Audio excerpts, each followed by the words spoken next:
কোনো কারণ ছাড়াই এই গ্রামে 3টি মসজিদে ঈদের জামাত অনুষ্ঠিত হয়, অথচ এই গ্রামে পূর্বে সবাই একত্রিত হয়ে ঈদগাহে সালাত আদায় করত।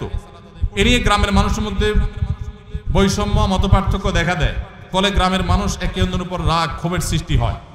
ভাইরা আমার, একই গ্রামে 3টা ঈদের নামাজ হয়, 3টা মসজিদে ঈদের নামাজ হয়। আগে সব মসজিদের মুসল্লিরা মিলে একটা ঈদগাহে নামাজ পড়তেন। অবশ্যই আগেরটা অধিকতর উত্তম ছিল, এখন যেটা হয় সেটা উত্তম নয়।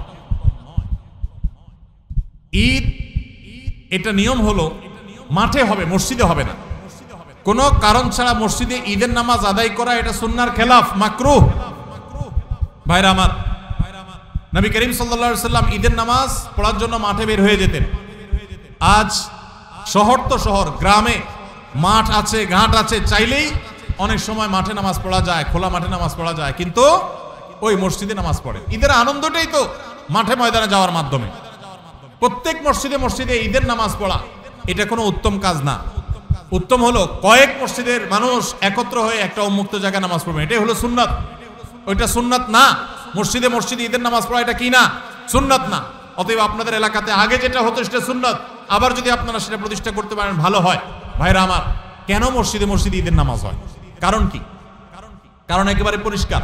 কারণ হলো সব মসজিদের কমিটির লোকজন তারা সবাই নেতা হতে চায়, কেউ কাউকে মানতে রাজি না।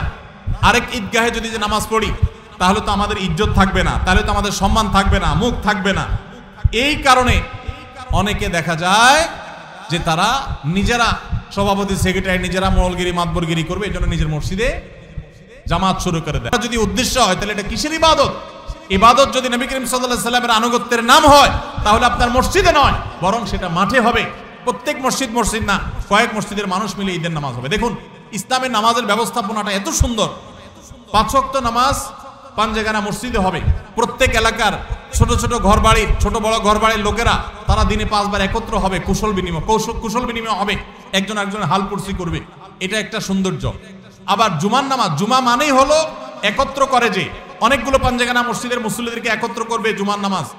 আবার ঈদের নামাজ হলো অনেকগুলো জুমার নামাজের মুসল্লিকে একত্র করবে, আরো বড় পরিসরে হবে, সেটা হলো ঈদের নামাজ। আর আরাফাতের ময়দান হলো গোটা বিশ্বের মুসলমানদেরকে একত্র করবে, সেটা আরো বড় পরিসরে। এটাই হলো নামাজের সৌন্দর্য। এই চেইনটা ইসলাম দিয়েছে, কিন্তু আমরা এটাকে নষ্ট করে ফেলেছি। এজন্য আপনাদের গ্রামে যারা 3টা মসজিদে বিভক্ত হয়েছেন তারা আবার একটা ঈদগাহে একত্র হন। আল্লাহ আপনাদেরকে সুন্নাতের উপর আসার তৌফিক দান করুন।